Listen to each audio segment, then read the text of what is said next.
طاهر فريح، رئيس جمعية العهد الجديد للتجار والصناع والحرفي سوق قريعة، عضو غرفة التجارة والصناعة والخدمات لجهة الدار البيضاء السطات، أمين التجار بسوق القريعة، عضو فعال في عدة جمعيات ديال المجتمع المدني، عضو فعال في جمعية حماية المستهلك، في جمعيات حقوقية، في جمعيات تجارية وصناعية.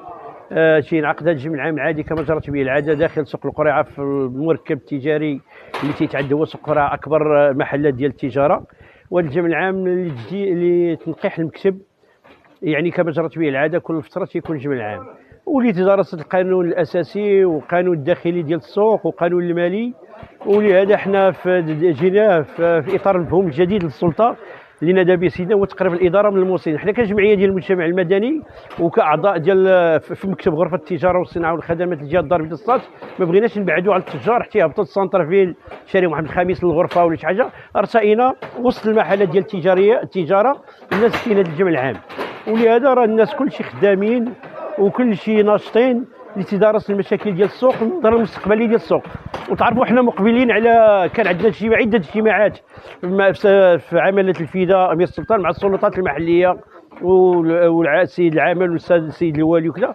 وكاينه بعض الاشارات اللي خصنا حنا مقبلين على كاس افريقيا، وحنا لهذا في اطار الجمعوي بغينا نبلغوا هاد الناس باش يشوفوا المستقبل اش غادي يكون. يعني كاس افريقيا جاي والتجار كيفاش تكون المعامله التجاريه مع الزبناء ومع الناس الاجانب وكذا. وان شاء الله لا طول الله العمر كاس العالم تا هو حل العين غمضه 5 سنين جايه ثاني كذلك داخل في اطار وتدارس المشاكل اللي تهم التجار.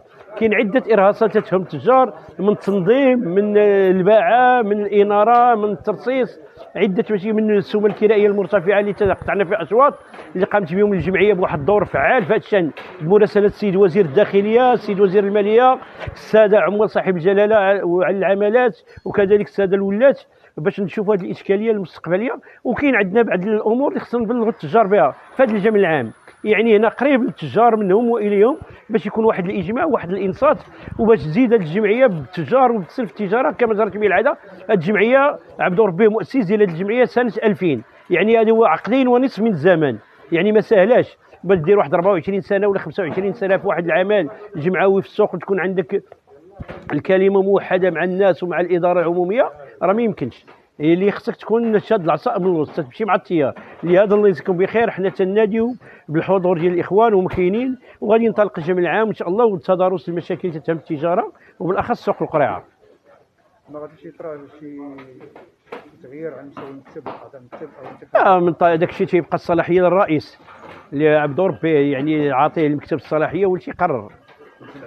الجمع العام راه هو الان تتبان لك هو انعقاد جمع العام عادي. كلمه الجمع العام ما يخص ان تغيير على مستوى المكتب. دائما الرئيس هو اللي تيسير هو اللي عنده الصلاحيه باش غادي يقرر في الجمع العام مع الاخوان عاطينه الصلاحيه الاخوان ديال المكتب عاطينه الصلاحيه هو اللي التجديد ديال المكتب.